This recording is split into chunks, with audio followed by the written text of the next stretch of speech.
Halo pemirsa, Anda menyaksikan berita nasional terkini bersama saya Ishakan. Pemirsa, kali ini kami akan mengajak Anda untuk memperbarui informasi terkini yang telah dihimpun oleh tim redaksi kami. Berikut informasinya untuk Anda.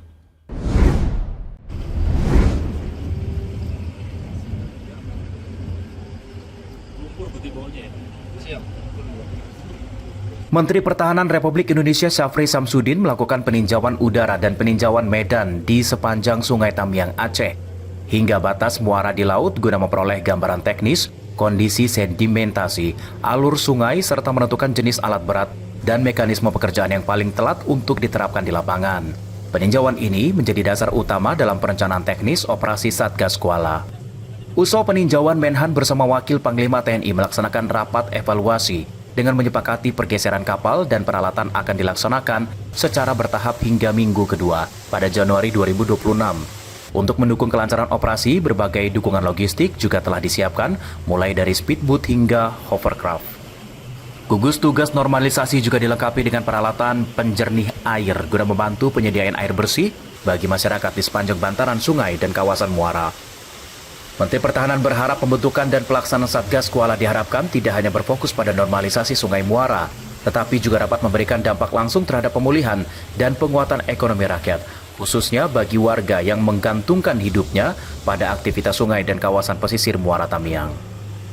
Dari Kabupaten Aceh Tamiang, Tim Liputan Berita Nasional TV.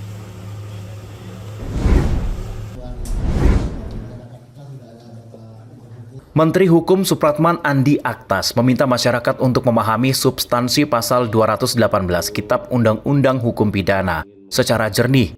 Ia menekankan pentingnya membedakan antara hak menyatakan kritik dengan tindakan menghina yang menyerang martabat kepala negara.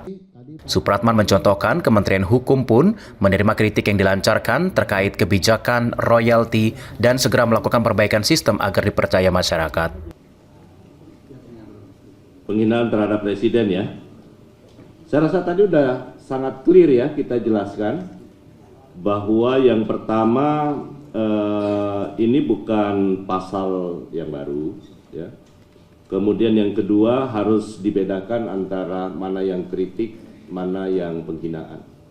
Saya rasa teman-teman sudah pasti tanpa perlu membaca Kitab Undang-Undang Hukum Pidananya, teman-teman pasti ngerti mana yang dihina, mana yang kritik. Kalau soal kebijakan apapun yang terkait dengan kebijakan yang diambil oleh pemerintah, saya rasa nggak ada masalah. Kementerian Hukum kayak seperti Kementerian Hukum kemarin ya, terkait dengan isu royalti umpamanya.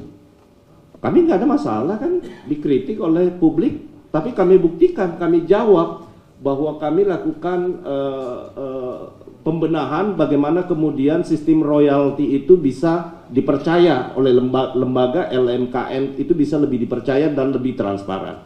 Kan itu dijawab. Jadi nggak ada masalah soal kritik kebijakan dan lain sebagainya. Dalam kesempatan yang sama, Wakil Menteri Hukum Edward Omar Syarif Haryech menjelaskan bahwa Presiden dan Wakil Presiden merupakan personifikasi dari suatu negara. Menurutnya, perlindungan terhadap harkat dan martabat kepala negara sendiri adalah hal yang logis, mengingat hukum Indonesia juga mengatur perlindungan bagi kepala negara asing. Natasha Alko, Galuh Anggara, Berita Nasional TV. Ya pemirsa, demikian Berita Nasional terkini. Saya Ishakan pamit. Sampai jumpa.